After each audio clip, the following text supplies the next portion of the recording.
Hi guys, thanks for hitting that thumbnail to watch this video. But before we start the video, I'd like to take the time to please ask you to not forget to hit the like button if you liked the video and leave a comment on what you thought about the video. It only helps me out in the YouTube algorithm. Also, if you can, join the channel. And if you can't really join the channel but you want to say thank you, then hit that super thanks button down below for just a couple bucks or whatever you feel like you want to give. I really appreciate it. Thanks so much, and I hope you enjoy the video. Hello. Today we're going to talk about Siduction OS. And by that, I mean Siduction OS, the Linux distribution, which is a distribution that is based off of Debian Unstable SID. Now, let's go to their webpage. You can find it at seduction.org. Now, as it says right here, welcome to Seduction. Seduction is an operating system based on the Linux kernel and the GNU project. So therefore, it has applications and libraries from Debian in addition to it. The name Seduction is a play on words between SID, the codename of Debian Unstable, and Seduction, the sense of seduce. So it also monikers it here as a rolling release. And one of the notes that they put here is, since Siduction uses the so-called unstable branch of Debian, users should familiarize themselves with the basic use of terminal. So if you're not really comfortable in terminal yet, you might not want to consider using this. I would imagine that the reason why they're saying that is because sometimes you may have to repair some packages through the command line or download certain packages through the command line. If the developers are recommending that you be a little bit comfortable with terminal, then definitely you should at least do that, because this may require it down the road. PSA. So that being said, now let's go ahead and actually dive into it. And this is the desktop that you're greeted with. As you can see, I have downloaded and installed in my virtual machine, given it 4 gigs of RAM, 4 cores of my processor. I have set it up, and it's the KDE version. I did open it, and I did set the graphical settings in the display to 1920 by 1080, and this is what we have. This is what we're greeted with. If you notice up in the top left-hand corner, you have an IRC client chat that when you click on it to open it, you put your username in here or one that you choose, click OK, and it takes you right to their IRC server, which is on irc.ofttc.net,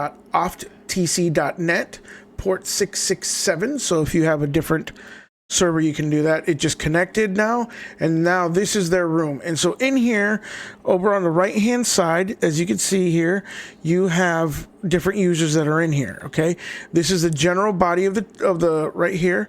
This is the general body of where you can type in what you need, and if people are on, they'll respond to you.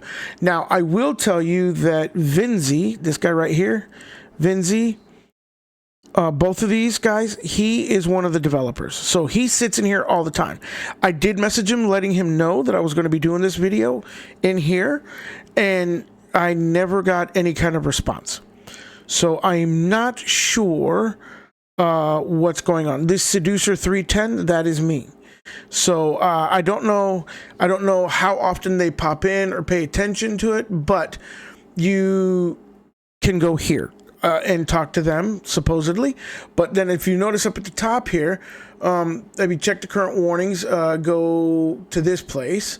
German support is right here at the seduction.de.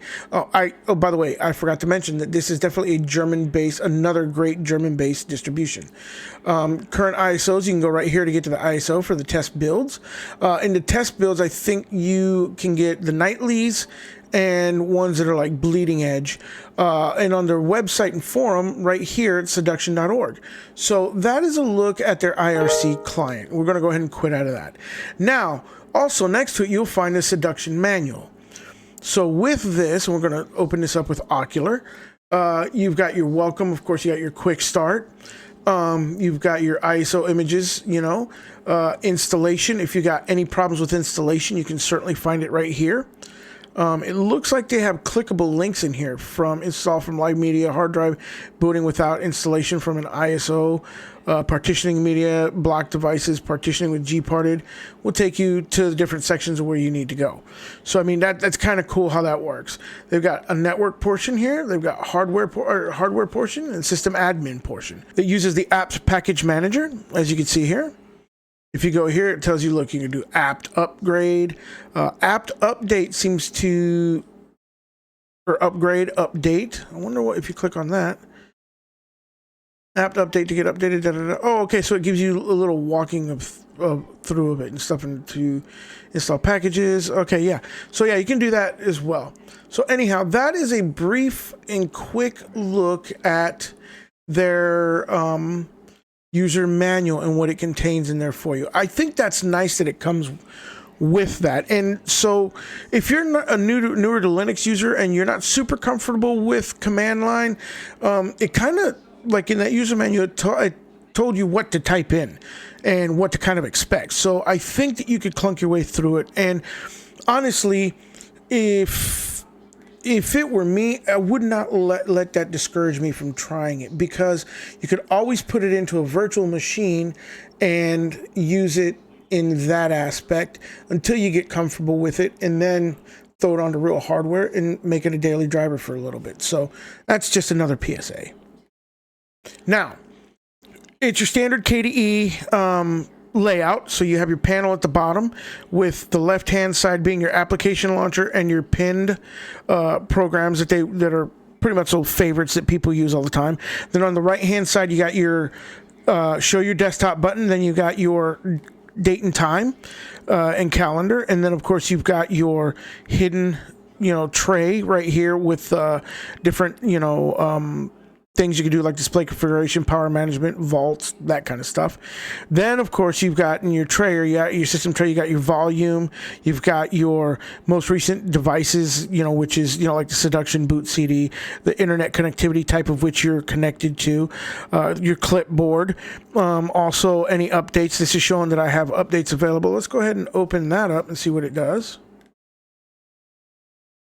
And it's for Discover, and it is going to install all of these, the BTRFS, all that good stuff. So that's what it's going to do. But I'm not going to do that. It's wanting to install the 6.2.6 seduction kernel, which is if you are on AMD, just a side note on that, if you are on any AMD chipsets, as I am, I have the Ryzen processors, you're going to want to install the 6.26 and skip over the 6.25, because I don't know if you've read it online, but the U code for the chipset was causing stuttering in video playback and screen, displaying and that kind of stuff. So AMD released a fix for it. It got patched into this newest 6.26 kernel.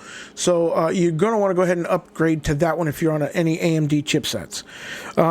It is, I believe, I'm not sure if it released yet for Arch or not. It either did or it's about to, but it'll be there. At any instance, that's a look at the package at their Discover Software Center. So now if you go here under the typical, application launcher, you've got everything categorized for you from your favorites, which they deem to be your Firefox, System Monitor. And if we open up System Monitor, we should see that our resources, whether they're intensive or not, and let's go ahead and make that full size so you can see it. I'm really impressed at the layout. I mean, I love the theming of it. Dark theme, which I did not do. It came that way. My CPU is only using like 10%, 34. It's bouncing, which did. For out of the 20 gigs I gave it, it's used 10 gigs. It does have a lot of stuff in it in the ISO, and under the memory, it's only using 1.5 gigs, which is not bad. That I've opened up a couple of things. So, and with most modern day computers, most people have anywhere from 16 to 30 gigs of RAM in their computer on the lower end, but some of the older hardware has 4 gigs of RAM, and that kind of stuff. So when you're dealing with those lower spec computers and laptops, it's still at 1.5 not too bad. It's a little under half. So the minute that you open a web browsers or some more RAM intensive applications, you might experience some stuff. So that might be something to kind of pay attention to. Console is the console, and of course system settings is your standard system settings, so you can adjust all the things that you can, do in your thing, from audio to display to, even like at the top you have your appearance, and when you click on that, then you can do your dark, twilight. See, it's the Masters of War, which is contains a desktop layout. So Masters of War is the actual theme that it's got in place for it. So I mean, it's kind of excuse me. It's really nicely themed, I feel. So then under all applications, of course, that's going to give you the alphabetized from A to Z, application list. For development, they've got Voco Screen NG, which is a screencast creator, which I think it lets you cast your screen to either a TV or that's on your system, or I guess that's the only thing I could think of. I mean, I don't know. I've never used it before, and so now that I got it on here, I may play with that, and that may be one of those cool apps that I might take a look at and do a video on, because that's something interesting. So I'll have to look and see what that is. For graphics, you've got Flameshot, GIMP, Gwenview. Now see, Inkscape, which is it's a vector graphics instead of an image graphics, which is, I get that separate, but and GIMP is, you can manipulate it, and Gwenview is an image, just a standard image viewer. So, I mean, I don't know. I mean, I guess. So I was thinking it might have been a little redundant, but it's not. Image Magic for your color depth, so you can actually, display things and change colors and stuff. The depths from 16 to 8 to 32-bit, I think, or whatever. Color Chooser, Paint, K-Ruler. They've got LibreOffice Draw, so that lets me know that they have LibreOffice Suite installed, Ocular, which is your document viewer or PDF viewer, and then they've got Zane, which is a scanner application. Under Internet, they've got a lot. They've got an RSS feed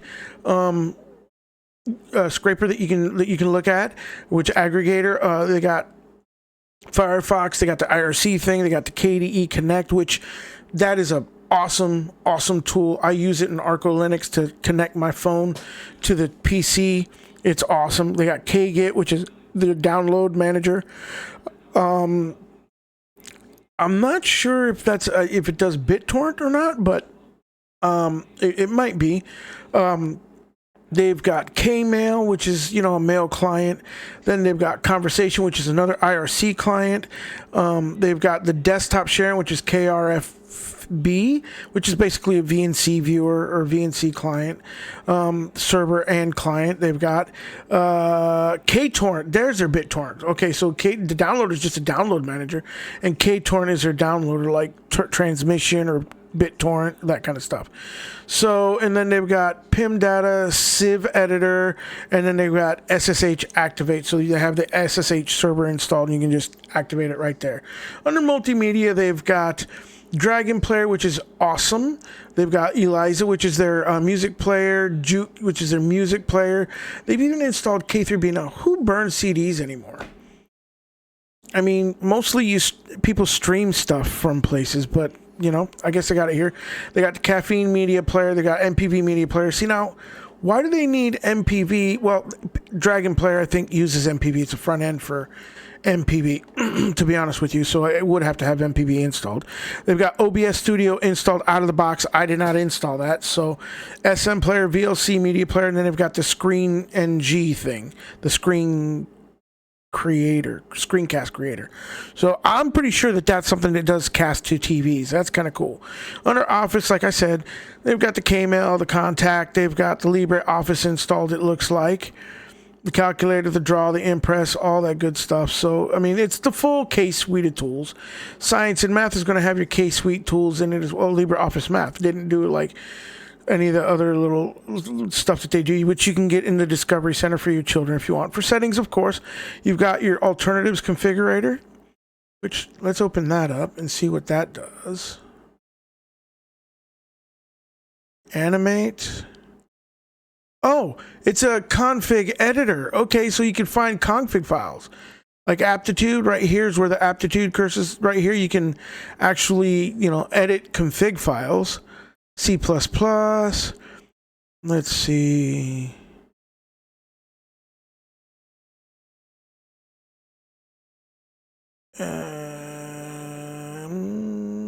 Pager, yeah.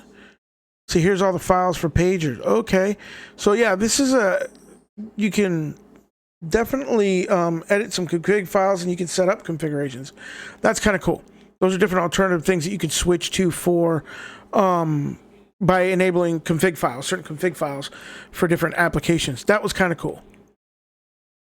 And then of course I got the Synaptic package manager, which I'll open it up so you can see if you haven't seen it before, but you pretty much have to never have used Debian to not see it, or a Debian derivative, but this is it. So that's a trip how the text does not show up in here. Anyhow, in here, these are for like upgrades. If you want to search, there's a search button here where you can type in search, like just to look, just OBS, right? You click search, boom, and here's where it's going to come up at. And you look down through here, you go down to the OBS. I don't know why you didn't pull it straight up. Oh, it could be because these are, this is what's installed, I guess. That is crazy. So let's do this. Let's make it faster. And right there. See OBS Studio right here. You can do transition table, utilities, WebSocket worker. I don't think there was anything else. OBS source copy. There's different things that you could add on to it, plugins, all that good stuff to do it. So, I mean, that's basically a brief look at the Synaptic Package Manager. And so under settings, that's there. And then system, of course, this has got all your system driven things. HTOP, which is like the system resources. Let's make this big so you guys can see it. Let's try increasing the size on it.